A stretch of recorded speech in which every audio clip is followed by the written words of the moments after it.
Chelsea habis bensin, kembali menelan kekalahan. Jamal Musiala perpanjang kontrak dibayar. Neymar ingin tanda tangani prakontrak dengan Barca. Fiorentina tidak jadi merekrut Paul Pogba.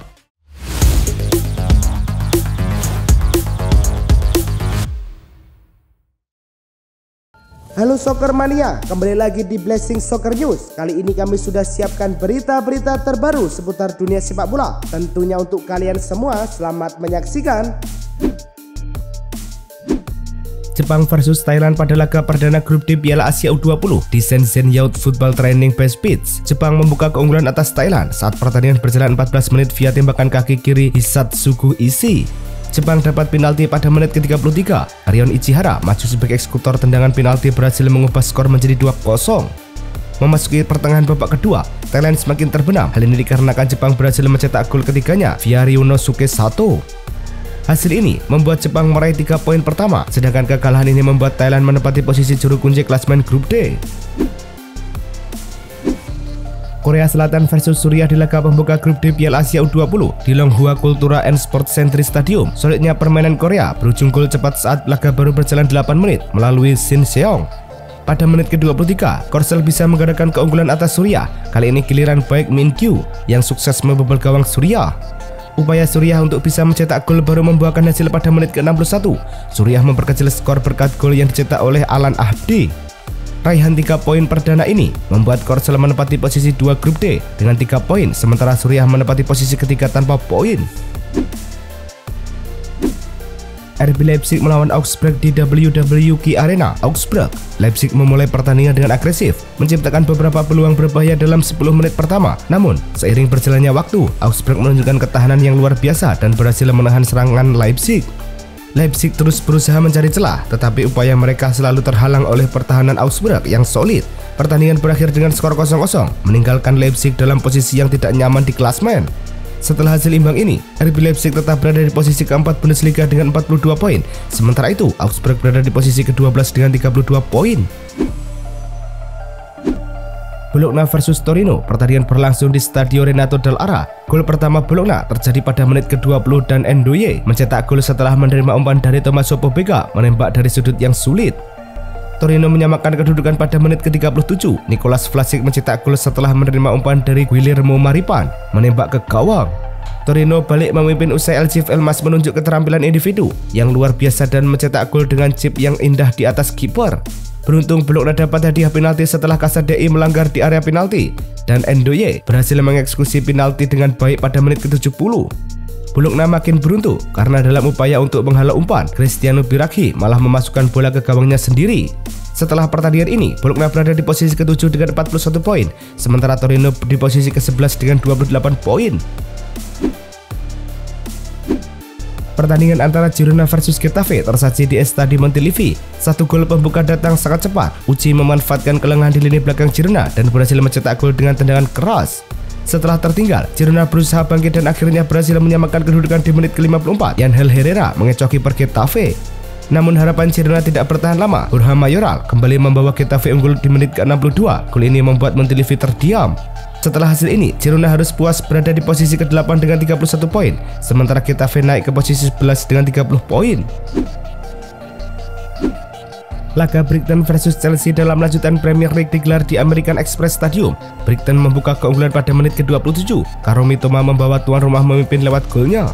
Brighton menggadaikan keunggulan pada menit ke-38. Yankuba Minteh menjebol gawang Chelsea dengan tendangan dari depan gawang. Brighton mencetak gol ketiganya di laga ini pada menit ke-63. Yankuba Minteh berhasil menaklukkan kiper Chelsea Philip Jorgensen di tiang dekat. Dengan hasil ini, Chelsea masih tertahan di peringkat keempat dengan 43 poin dari 25 laga, sementara Brighton naik 2 tingkat ke urutan ke-8 dengan 37 poin. Chelsea mengalami kekalahan kedua berturut-turut setelah ditaklukkan Brighton dengan skor 3-0 dalam lanjutan Premier League. Kekalahan ini mengikuti hasil buruk Chelsea di FA Cup pada 8 Februari lalu, di mana mereka juga kalah 2-1 dari Brighton. Meskipun menguasai bola hampir 70%, Chelsea gagal mencatatkan satu tembakan tepat sasaran pun dalam pertandingan Premier League, sebuah hal yang belum pernah terjadi sejak September 2021. Hasil ini juga menjadi catatan buruk bagi Chelsea yang hanya menang sekali dari 4 laga terakhir. Dengan hasil ini, Chelsea harus segera bangkit menjelang pertandingan berikutnya melawan Aston Villa. Bayern Munchen telah resmi mengumumkan bahwa gelandang muda berbakat Jamal Musiala telah menandatangani kontrak baru yang akan mengangkatnya di klub hingga tahun 2030. Musiala yang kini berusia 21 tahun telah menunjukkan performa yang mengesankan di musim ini dengan mencetak 15 gol dan memberikan 5 assist dalam 29 pertandingan. Menurut laporan, Musiala akan menerima gaji tahunan sekitar 25–26 juta euro, menjadikannya salah satu pemain dengan bayaran tertinggi di klub. Selain itu, kontribusi baru ini juga mencakup klausul pelepasan sebesar 175 juta euro. Setelah mengalami masa sulit di Paris Saint-Germain, Hugo Ekitike kini mulai menemukan performa terbaiknya di Eintracht Frankfurt. Menurut laporan dari Bild, klub Bundesliga tersebut telah menetapkan harga 80 juta euro untuk penyerang asal Prancis ini, yang menarik perhatian beberapa klub Eropa. Ekitike telah menunjukkan performa yang mengesankan di musim ini dengan mencetak 17 gol dan memberikan 6 assist dalam 31 pertandingan, yang tentunya meningkatkan nilai transfernya. Kontraknya dengan Frankfurt masih berlaku hingga 2029, memberikan klub waktu untuk mempertimbangkan langkah selanjutnya. Bek Manchester City Manuel Akanji dipastikan akan absen selama 8 hingga 10 minggu setelah menjalani operasi pada cedera abduktor yang dialaminya. Pelatih Pep Guardiola memberikan pembaruan mengenai kondisi pemain asal Swiss tersebut. Ia mengungkapkan, operasi dilakukan pada hari Sabtu. Akanji mengalami cedera serius pada abduktornya. Akanji telah tampil dalam 29 pertandingan untuk Manchester City musim ini. Meskipun kontribusinya hanya 1 assist, kehilangan Akanji tentu menjadi tantangan bagi City yang harus mencari solusi untuk mengatasi kekurangan pemain di lini belakang saat mereka bersaing di berbagai kompetisi. Crystal Palace telah menetapkan nilai striker Gianfilippo Mateta di kisaran 40–50 juta pound sterling dengan rencana untuk mengadakan pembicaraan mengenai kontrak jangka panjangnya pada musim panas mendatang. Meskipun klub telah memperpanjang kontrak Mateta hingga Juni 2027 pada bulan Desember lalu, mereka ingin memastikan masa depannya di klub dan menghindari ketertarikan dari klub-klub besar Eropa. Musim ini, Mateta telah mencetak 13 gol dalam 29 pertandingan, termasuk 6 gol dalam 5 pertandingan terakhir di Premier League, menunjukkan performa yang sangat mengesankan. Manajer Liverpool Arne Slot terus berkomunikasi dengan Trent Alexander-Arnold untuk meyakinkannya agar tetap bertahan di Anfield. Meskipun demikian, bek berusia 26 tahun ini belum membuat keputusan akhir mengenai masa depannya, terutama di tengah ketertarikan dari Real Madrid. Menurut laporan dari Court Offset, Real Madrid merasa optimis dapat merekrut Alexander-Arnold dengan status bebas transfer pada musim panas mendatang, setelah mereka mengaklaim telah mencapai kemajuan yang baik dalam negosiasi. Alexander-Arnold sendiri saat ini sedang mempertimbangkan pilihan-pilihannya dengan hati-hati.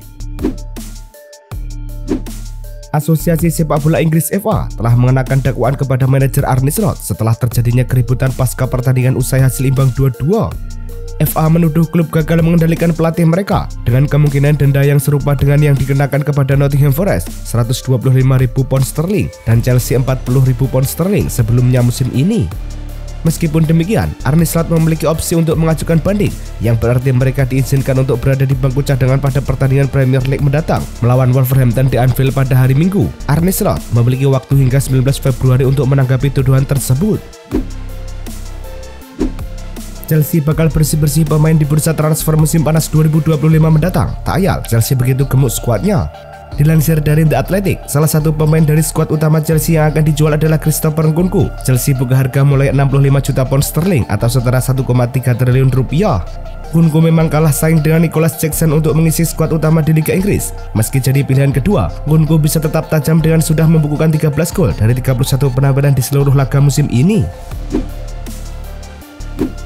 Bournemouth belum memulai negosiasi dengan manajer Andoni Iraola meskipun kontraknya akan memasuki tahun terakhir. Di bawah kepemimpinan Iraola, tim yang dijuluki The Series ini telah menunjukkan performa yang mengesankan. Saat ini menduduki peringkat ke-7 di tabel Premier League dengan 40 poin dari 24 pertandingan. Namun, hingga saat ini belum ada pembicaraan resmi mengenai perpanjangan kontrak yang menjadi perhatian mengingat masa depan jangka panjangnya di klub ini. Dengan kontrak Iraola yang akan berakhir pada akhir musim depan, Bournemouth perlu segera mengambil keputusan mengenai masa depannya. Aston Villa mengalami kekecewaan setelah Premier League menolak permohonan mereka untuk memindahkan pertandingan melawan Liverpool yang dijadwalkan minggu depan. Klub berharap untuk menjadwalkan ulang pertandingan tersebut ke bulan Maret, di mana mereka hanya dijadwalkan untuk bermain 1 pertandingan liga. Penolakan ini meninggalkan Villa dengan jadwal yang padat, di mana mereka harus menghadapi 5 pertandingan dalam waktu hanya 14 hari. Tim asuhan Unai Emery kini akan bertanding melawan Ipswich, Liverpool, Chelsea, dan Crystal Palace di Premier League, serta menghadapi Cardiff City di babak kelima Piala FA pada 28 Februari. Barcelona dilaporkan mengalami kendala dalam proses perpanjangan kontrak bek Inigo Martinez untuk 1 tahun ke depan. Martinez telah menunjukkan performa yang sangat baik musim ini. Sesuai dengan ketentuan dalam kontraknya, seharusnya kontrak Martinez secara otomatis diperpanjang jika ia bermain minimal 45 menit dalam 60% pertandingan Barcelona musim ini. Namun, situasi keuangan klub saat ini menjadi penghalang, di mana Barcelona tidak memiliki kapasitas fair play finansial yang cukup untuk melanjutkan perpanjangan kontrak ini pada waktu yang diharapkan. Neymar dilaporkan ingin menandatangani prakontrak dengan Barcelona. Menurut Joan Fortens dari Tuut Costa, pemain asal Brasil ini percaya bahwa ia masih dapat meyakinkan dunia bahwa dirinya adalah pemain top. Neymar dan agennya, Pini Zahawi, terus berkomunikasi dengan Presiden Barcelona, Joan Laporta, yang menyatakan persetujuan untuk merekrut Neymar asalkan kondisi fisik pemain tersebut dalam keadaan ideal. Namun, pelatihan Hansi Flick tidak mendukung kedatangan Neymar yang kini berusia 33 tahun. Kontrak Neymar dengan Santos akan berakhir pada bulan Juli mendatang, dan ia dilaporkan ingin kembali ke klub Eropa untuk mempersiapkan diri menghadapi Piala Dunia 2026. Vinicius Junior dilaporkan menginginkan gaji bersih sebesar 25 juta euro per tahun di Real Madrid. Menurut Tono Garcia dari Cadenasser, permintaan ini jauh lebih tinggi dibandingkan dengan gaji Kylian Mbappe dan Jude Bellingham yang masing-masing hanya mendapatkan 15 juta euro per tahun. Real Madrid telah menolak permintaan awal Vinicius dalam pertemuan pertama antara kedua belah pihak. Meskipun demikian, klub berencana untuk segera mencoba mencapai kesepakatan yang menguntungkan kedua belah pihak. Menurut Cadenasser, Real Madrid tidak akan mengalah pada tuntutan Vinicius dan menegaskan bahwa ia tidak akan mendapatkan gaji lebih tinggi dari Mbappe. Pelatih tim nasional Prancis Didier Deschamps mengonfirmasi bahwa Kylian Mbappe akan dipanggil kembali untuk memperkuat Les Parisiens dalam jeda internasional pada bulan Maret mendatang. Deschamps menjawab pertanyaan mengenai ketersediaan penyerang Real Madrid tersebut dengan tegas. Tentu saja, dia akan ada di sana. Mengapa dia tidak ada? Mbappe sebelumnya absen dalam 2 jendela internasional terakhir Prancis, namun kini siap untuk kembali beraksi dan memberikan kontribusi bagi tim nasionalnya. Pada bulan Maret, Prancis akan menghadapi Kroasia 2 kali dalam babak perempat final Liga Bangsa-Bangsa. AC Milan berkolaborasi dengan Off-White untuk merilis jersey tanding terbaru yang memadukan sepak bola, gaya, dan inovasi. Jersey AC Milan hasil kolaborasi dengan Off-White hadir dalam 2 pilihan warna. Jersey pertama berwarna dominan hitam dengan gradasi hijau pada bagian bawah. Kostum itu juga dilengkapi logo kuning mencolok dan detail merah pada kerah serta ujung lengan. Sementara itu, jersey kedua mengusung warna dominan merah dengan gradasi hijau. Lambang klub pada kostum ini berwarna monokrom dan dipercantik dengan sentuhan kuning di kerah serta lengan. AC Milan semakin frustasi menunggu stabilitas dari bek kiri Theo Hernandez. Menurut laporan dari La Gazzetta dello Sport, masa depan Theo Hernandez di San Siro kini menjadi tidak pasti. Milan akan mempertimbangkan kembali untuk menjualnya pada musim panas mendatang. Kontrak Hernandez saat ini hanya berlaku hingga Juni 2026 dan dengan penampilannya yang tidak memuaskan, Milan tampaknya tidak akan memenuhi tuntutan gaji Hernandez yang mencapai 7 juta euro per tahun. Dengan situasi yang semakin rumit, kemungkinan Hernandez meninggalkan Milan semakin besar, terutama jika tawaran yang sesuai datang dari klub lain. Fiorentina telah memutuskan untuk tidak merekrut Paul Pogba setelah mempertimbangkan beberapa pertemuan dengan alasan kekhawatiran mengenai kondisi fisiknya. Meskipun ada diskusi yang intens mengenai kemungkinan transfer, klub Serie A ini merasa bahwa kebugaran Pogba menjadi faktor utama yang menghalangi kesepakatan. Dengan Fiorentina yang mencari pemain yang dapat memberikan kontribusi langsung, keputusan untuk tidak melanjutkan negosiasi dengan Pogba menunjukkan bahwa klub tersebut lebih memilih untuk berinvestasi pada pemain yang lebih fit dan siap bersaing di level tertinggi. Venezia telah mengambil keputusan terkait potensi perekrutan Wissam Ben Yedder, di mana striker asal Prancis tersebut tidak akan bergabung dengan klub Italia tersebut. Menurut laporan dari Gianluca Di Marzio, pilihan akhir mereka dipengaruhi oleh berbagai masalah di luar lapangan yang melibatkan mantan pemain AS Monaco tersebut. Keputusan ini menunjukkan bahwa klub tidak hanya mempertimbangkan kemampuan di lapangan, tetapi juga faktor-faktor lain yang dapat mempengaruhi dinamika tim. Masa lalu Ben Yedder tampaknya menjadi pertimbangan utama dalam keputusan ini. Bukayo Saka mengalami cedera hamstring saat Arsenal melawan Crystal Palace di Liga Inggris pada akhir Desember. Karena masalah otot paha itu, pemain sayap lincah asal Arsenal itu harus naik meja operasi. Saat ini, Saka masih menjalani rehabilitasi pemulihan cedera di Dubai. Dia sudah berlatih meski belum menggunakan bola.